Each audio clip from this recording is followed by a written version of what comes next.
everybody. I'm really excited to be facilitating our panel at Entrepalooza for the second year in a row.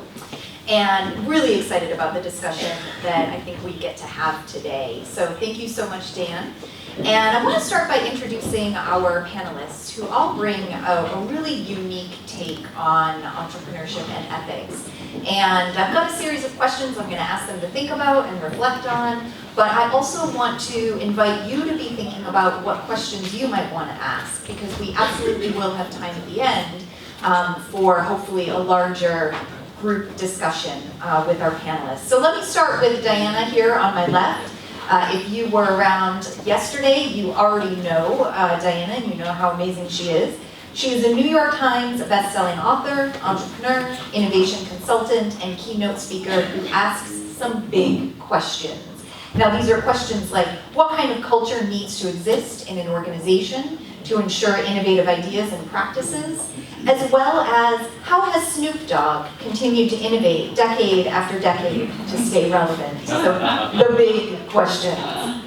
As we know, Diana came to our attention through the book All in Startup, New York Times bestseller, and her personal curiosity about process and culture within larger companies has led her to write The Curiosity Muscle. So again, if you were there last night, you already heard her talk about that.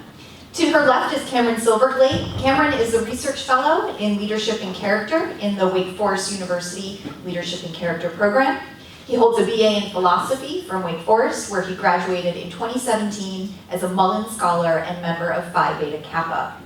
As research fellow, Cameron investigates leadership and character from various perspectives and applies his research to help develop programs for Wake Forest. And we are all very excited to say that he will be going to Yale Law in the fall.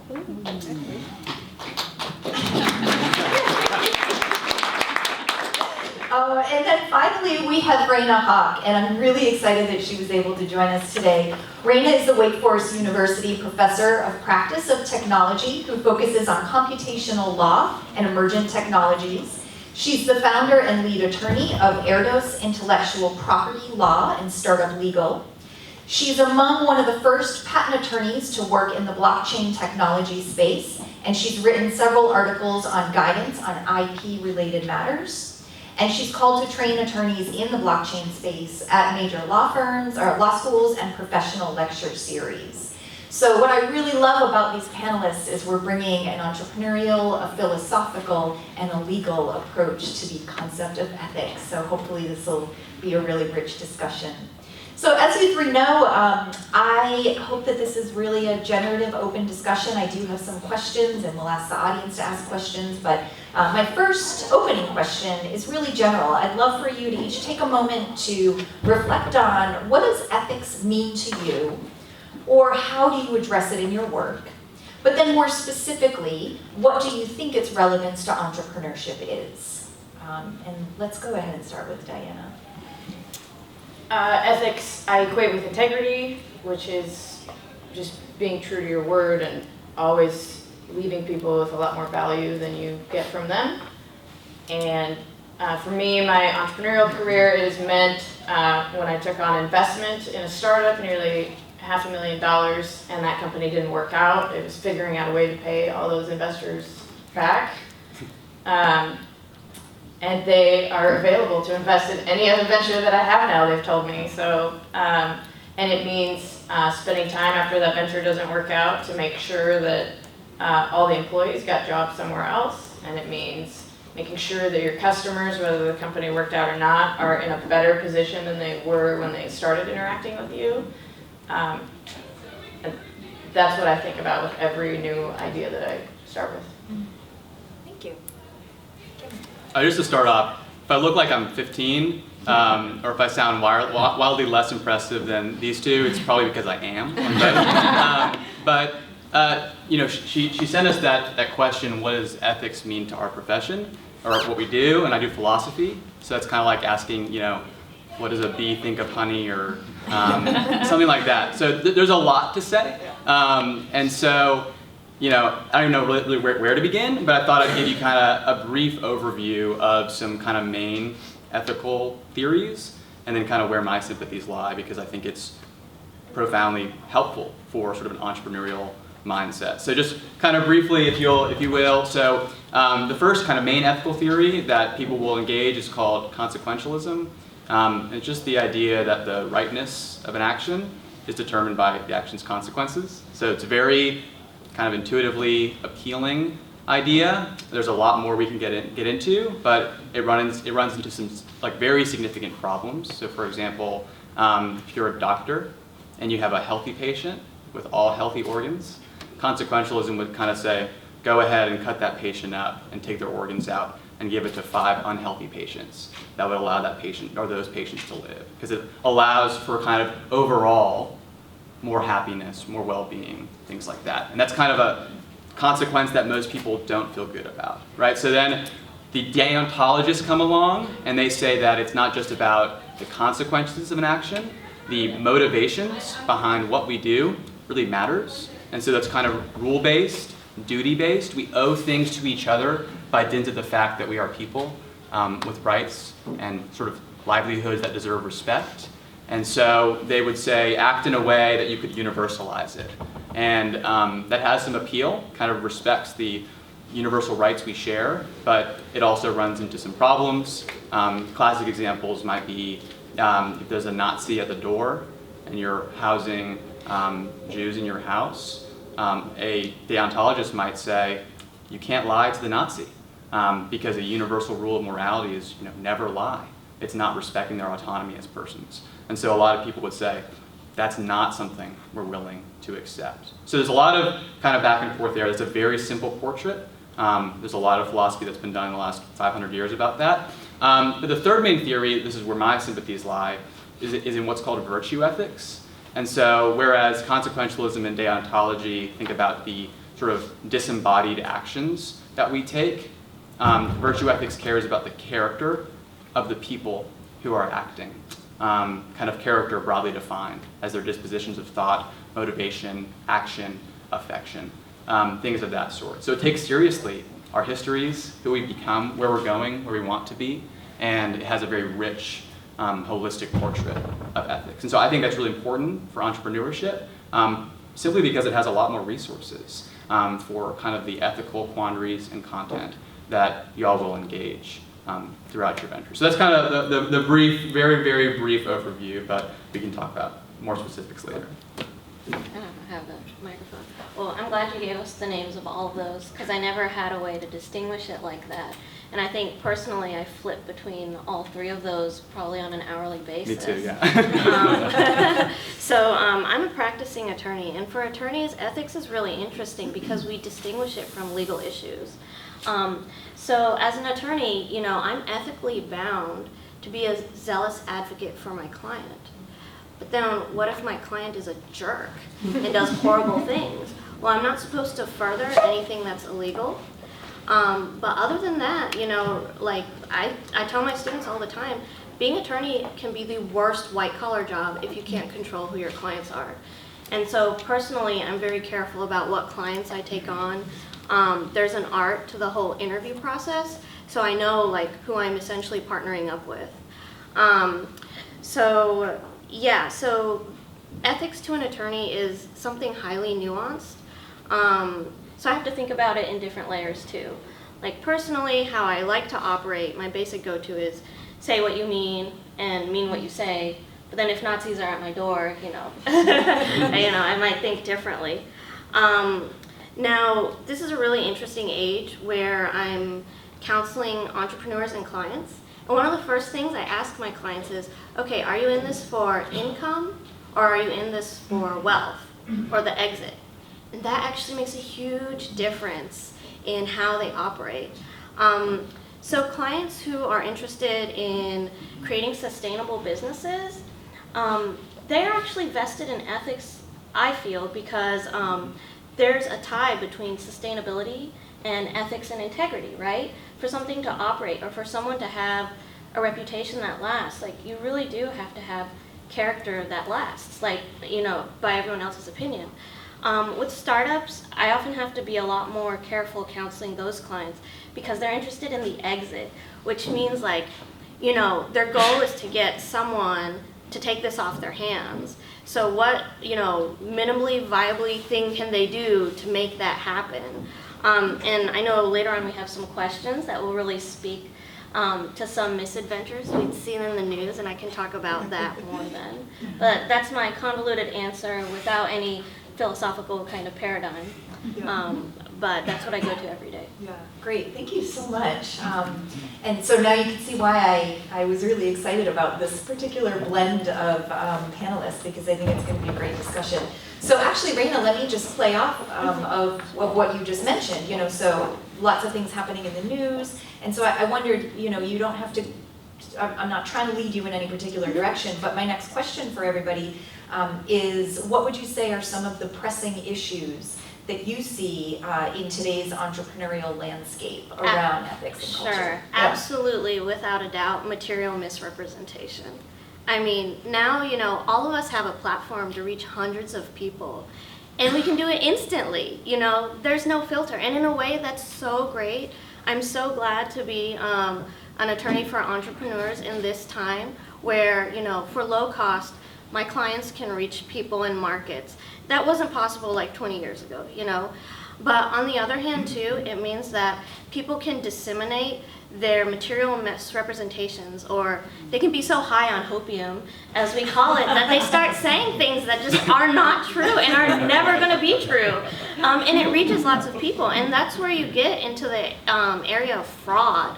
That implicates securities laws, the SEC coming down on you, not to mention private actions for people, and we'll talk about cases that, you know, really relied on the representations you made and made maybe decisions that, you know, affect their lives and livelihood. So that's like the number one issue. So, you know, one thing when I have startups come to me and, you know, I say, like, can I please review your marketing materials? Or first I ask, what marketing company are you using? And that's really important. If they are using a marketing company, they really need to figure out if that marketing company has some experience with lawyers and consults with them, and what the track record is. Because often marketing companies don't necessarily know or do that background check on where they're towing the line. So, you know, if someone has like this great idea and at the moment it's really not there, but it will be, hopefully one day, you know, I say, okay, in your marketing materials or when you're talking about it, say, we're working towards this. Don't say, oh, you can do this on one drop of blood, when you can't, you know? Elephant in the room. Yeah, so like those little qualifiers actually really matter, and those can really save your skin, like if you get in trouble later. So yeah, I could talk about this a lot, but it's really funny because, you know, I see it in my office all the time. It didn't have to be on Netflix for me to know that it's actually a big deal. Yeah. You know, and one of the things that you just brought up, this idea of hopium, and I'm wondering, Diana, if I can throw this at you to kind of, is there a connection between hopium and curiosity? Is that something that you see a lot? And do you think that is that a positive? Is that a negative? Is it a mixed bag? Rebecca, as you know, I like to answer the questions I came here to answer. It's a pattern we started last year, and I thought, why would we stop it now? Keep it going. No, but along the same lines, I think it is an entrepreneur's job to envision a future that doesn't currently exist and to bring together groups of employees and investors and to bring that into reality. And one of the main ways we don't, you know, there's an ethical question of who it is that you are not being 100% truthful with. Is it, who do you owe responsibility to? Is it your investors, so that when you test your ideas to figure out if you should be spending their money on creating a product, or is it the customers who, like, you have to be 100% truthful, like, this doesn't really exist, I don't really know what I'm doing, I have zero experience in it. And I think that it's a very important part of entrepreneurship to test ideas before they exist and to see if there's demand in the marketplace. But just don't commit fraud. Like, don't take people's credit cards. Don't impact their health and welfare in any way, and they'll think it's a fun experience. So that's how I think about it. But like everybody in their profession, I feel like entrepreneurs get a really bad rap for like making stuff up because everybody in their profession does it. I used to be an attorney, and if you go to an attorney and you say like, can you do this for me? Attorneys will be like, I definitely can do that. And in their mind, they're like, I think I can do that. Like I'm gonna call somebody and ask them how to do that, but I've never done it before. Yeah. And so in lots of professions, people will project confidence and that they can do something, but entrepreneurs get a really bad rap for making stuff up, but they're the ones who create the future. Yeah, yeah.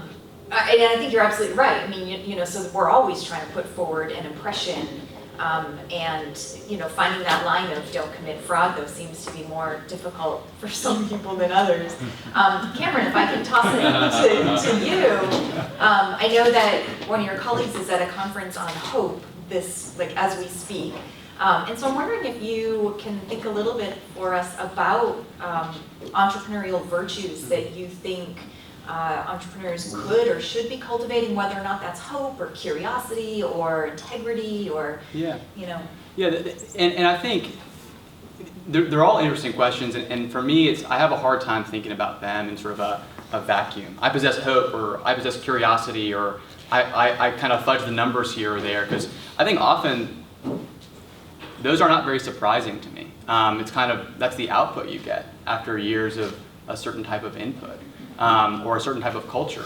And so kind of gesturing back to virtue ethics, I mean, virtue ethics takes seriously our habits of thought, action, emotion, motivation, affection, who we spend time with. And so just kind of to answer that first question, I mean, I think the education that students receive, both in a university but sort of in a life setting, is one of the most ethically salient parts of our motivation. It shapes who we become and how we act. And so the fudging the numbers at age 45 is kind of beginning in what we're learning at age 18 or even earlier. And so I think for me it's a very big question. And then in terms of the virtues, I think this is just one of the main ways I think the kind of virtue ethics account is really powerful, in that most people would think of virtues kind of in a moral sense, kind of kindness, empathy, justice, things of that nature. But explicitly, Aristotle talks about intellectual virtues, civic virtues, performance virtues like grit, resilience, intellectual vitality, curiosity, things of that nature. And a virtue really is just an excellence of thought, emotion, motivation, etc. And so I think, and this is kind of a cop-out, but I think all virtues are important for all people. And so if you're really going to push me on it, I think there's a sense in which a lot of virtues kind of play off each other. And so one example might be, so I think an entrepreneur needs to have some healthy sense of intellectual humility, to know what they don't know, right? But that needs to be sort of buttressed or undergirded by other virtues, like grit or resilience or passion or determination or curiosity, that will allow them to move past that sense of, I don't know this. I shouldn't be too authoritative on this, to get them into a place where they do know those things, right? And then when it's hard and it's challenging and it's not immediately obvious, they need things like hope, to not despair or to not be presumptuous, right? To allow them to persevere in the right way. So I mean, it's a cop-out answer, but I think a lot of the virtues work together, and there's a lot of rich thought, because it's not just ethics, it's sort of the whole lifespan of an entrepreneur are impacted by their virtues of character. Yeah, thank you. So it's already been mentioned, Raina brought it up, so we've seen a lot of attention drawn lately to these big cases in the media, like Elizabeth Holmes and Theranos, Billy McFarland and the Fire Festival. And I'm wondering, for any of you three, do you think that these are new or unique cases? I think we go through these cycles of big corporate kinds of scandals. So 1990s we had scandals around environmental damage and scandals around sweatshop labor. And so I'm wondering, with things like Theranos and Fire Festival, is this just the cycle of scandals, or are these case is unique or different? I don't know, it's kind of interesting because it's kind of tied to my age. So, when, Enron was like the big deal that it was, I was maybe a 9th grader. So I was like, oh yeah, old people just suck, So They're the worst. But now like what's really interesting with Theranos and the Fire Festival, these are people my age. So one thing I wonder if earlier on, before everyone kind of had this platform to reach whomever, if it took a while for a person to be in a position to reach that many people, so maybe you had to kind of be older. I don't know. Yeah. This is one of the theories I have. So that's kind of interesting because maybe earlier, if you really had to really climb some sort of ladder to be in a position to reach people, maybe there's some kind of filtration process there. But if it's not, and you're at Enron, there's a whole systemic problem, It's not just, someone like who for some reason, like McFarland just, doesn't have whatever morality trigger on him. It's like, it's something else going on there. And I'm still trying to, and maybe you should finish your PhD on this or whatever, but I'm still trying to figure out if this is something different now because we all have a platform to reach so many people. Yeah. Yeah.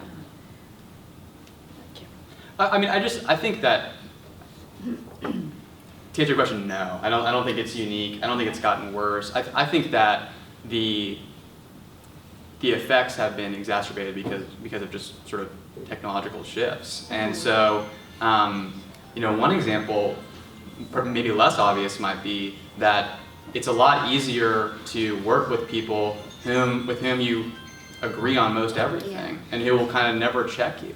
And so, philosophers talk a lot about sort of the cultural norms of the places we work. They talk a lot about friendships of accountability. And if you can just choose to live, work, and talk to people who agree with everything you say, without exception, then it's only kind of gonna exacerbate those effects. And I think the technology that we're working with, the sheer amount of money that we're kind of naming is just larger because it's kind of how history works. So yeah, I don't think people are any different. I think the society around them is kind of making it easier for those things to happen. I think about how, 15 years ago, there were a lot of people who were doing get-rich-quick schemes, and you don't hear about that anymore. People were buying DVDs online, and all of the same personalities that were drawn to that, and that was millions of people, they're now entrepreneurs. Entrepreneurship is a big pool of people, some of which are creating products and services that are changing humanity for the better, but also it's so broad and sexy that it's bringing in people who have, a desire for fraud, and they're kind of all grouped together. Yeah. This makes me wonder, Cameron, you and I have had conversations around this before, but I'm wondering to what degree entrepreneurship should maybe think about embracing a professional code of ethics or conduct. So if you're a medical doctor, right, do no harm. Would any of you say entrepreneurship, does entrepreneurship have that? So, could we say, well, there's already a way in which there's a code of ethics that most entrepreneurs kind of know about and follow? Or do we need it? And what would it be? Would it be do no harm? I think it definitely is a kind of lacuna between entrepreneurship and other professions, especially in a university context. So engineers, they have an ABET accreditation that the department has to meet in order for the students to kind of graduate credentialed. And 2 of the 7 of their sort of ABET points of accreditation have to do with sort of ethical capacities. And that's usually taught through kind of codes of conduct.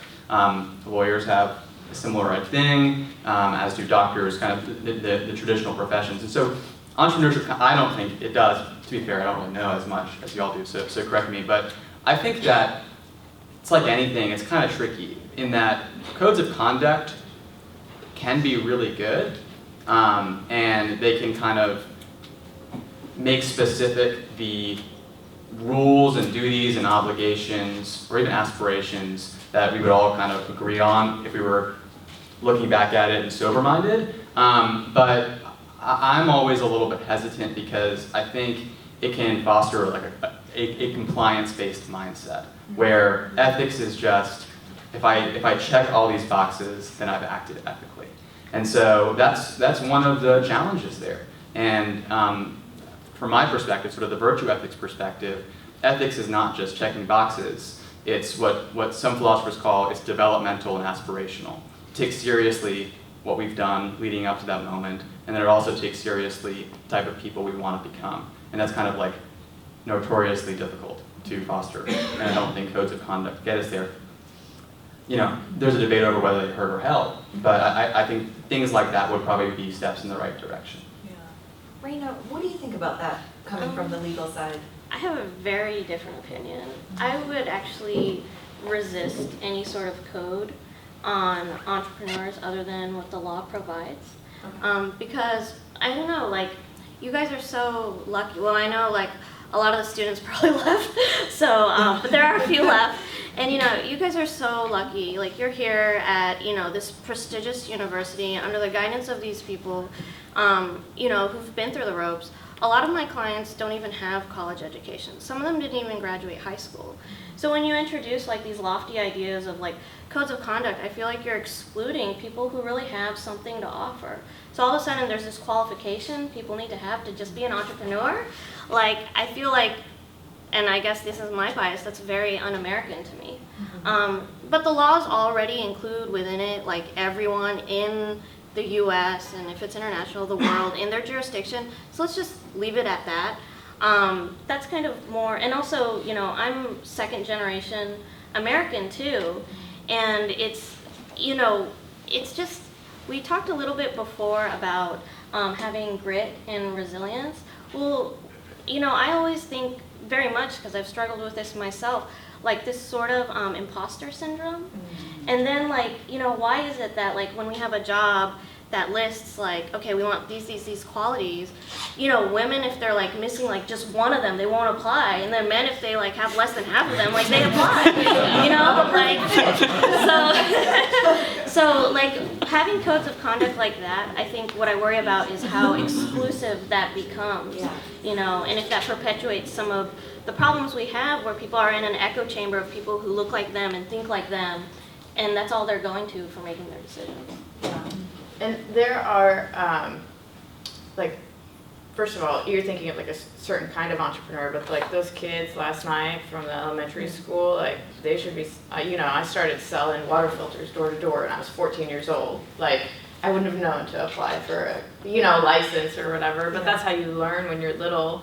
And there's like SEC rules. If you're raising funds, you need to go talk to accredited investors. You can't just take it from anybody. There are like FDA rules if you're putting out medical products. It's just that a lot of the people that we're talking about like ignored all the rules that currently exist to do what they did. So that's why they're awesome, sensational stories. Because, but there are lots of rules that you have to abide by. That's enough, right? Yeah.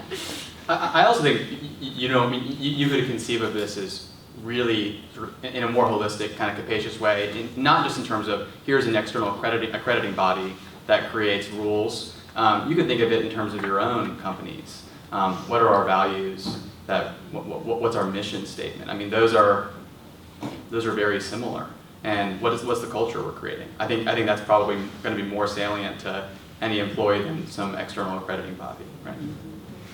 And that leads me actually very nicely to my next question, which is, and I think all of you have touched on this in one way or another already, but I'm curious about who, or where does ethical behavior start? But I think another way to frame that question is, who has responsibility for it? Yeah, in a big sense. That is such a tough question. I think the philosophers. Yeah. I mean, and I'm biased. I'm coming from a sort of certain tradition, but I think it starts very early. Sort of starts through an especially important time. So between 19 and 29, the psychologists say that that's a time where people are really developing ideas about, or I guess they're discerning further their vocation. They're thinking about how do I fit, where do I fit, and that time frame has been pushed further and further back, especially in the present day. So I think, once again, to be vague, it's all important, but I think younger times, younger ages, but especially kind of 18 to late 20s are incredibly important, and I think that makes the environment that y'all are creating in your own businesses even more important, because that's gonna, for better or for worse, shape the people these younger professionals become. That's a really tough question. I don't know. I have lots of thoughts on that. My background is, of course, legal, but I've also come from the bioinformatics field. Okay. So I kind of tend to think of people as and Provost Kirsch really laughed when I told him this, as electro-biomechanical processors. You were at that dinner, right? Yeah. So, it's hard for me to put judgment on people like that. I guess going to your third kind of ethical framework, there's so much going on with one person. So I don't think I can put it on an individual, but maybe one thing we can control is the organizations we create and kind of how those dynamics work. So for example, I'm pretty excitable. I'm like this all the time. So my partner is like this. He's like water, and we work really well together because of that. And I think, we've really optimized our business to be sustainable because we have both those elements. So I think maybe one thing we can look towards is kind of having the insight into where our shortfalls are and structuring our organizations around that by having other people too. So that might be one way to have redundant layers. And then overall, maybe ethics lies in that whole body rather than within just one person, the responsibility. Yeah. Diana? I agree. I think all culture happens in teams. So if you, we talked about this yesterday, if you think of yourself as a healthy person who likes to eat healthy food, but your team orders pizza for lunch every day, you're going to be the kind of person who eats pizza for lunch, no matter how you think of yourself. So all behavior, including ethics, happens at a team level, and most companies don't think about it that way. Yeah. And I like this image of ethics. I mean, it's complicated. It is exactly you're all suggesting. It lies with the individual, it lies with the team, it lies with the organization, it lies with society, it lies with universities. One last question from me, and then I'd like to open it up to the audience. I'm curious again for any of you, is there a world in which Elizabeth Holmes or Billy McFarland are able to make a comeback? I think now more than ever, actually. Yeah. I think because we have this constant churn of information reaching us, people can rebuild themselves a lot easier, and public sentiment too. So yeah, I do. And in fact, I think both of them are trying some new entrepreneurial venture, each of them. So maybe that's the way of the future. And then I don't know if it makes sense to assign whether that's good or bad just yet. Maybe in some ways it is good. But then others will say maybe they have this privilege because they're both white and they're both kind of still young-ish.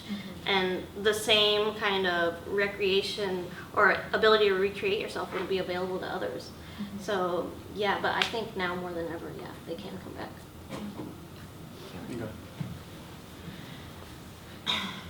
I feel like we as a society are getting to a place where we're jumping judgment really, really fast, and then we when somebody does something wrong that we deem wrong.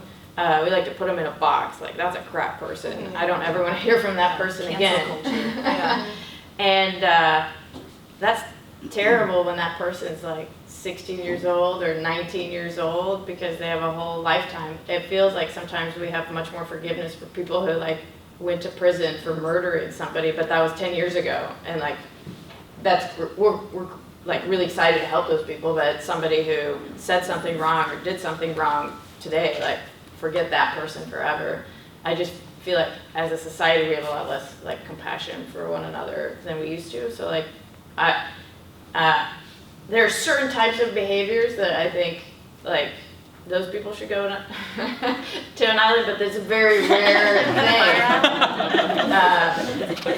It's like a high crime level, it involves children, you know, like when that happens. But like in almost every other scenario, like being able to grow from an experience and develop, you could become like a much better human being than you used to if you are able to learn from it. And I hope that we can be more forgiving of people if they show that they have learned and they want to do something from that experience.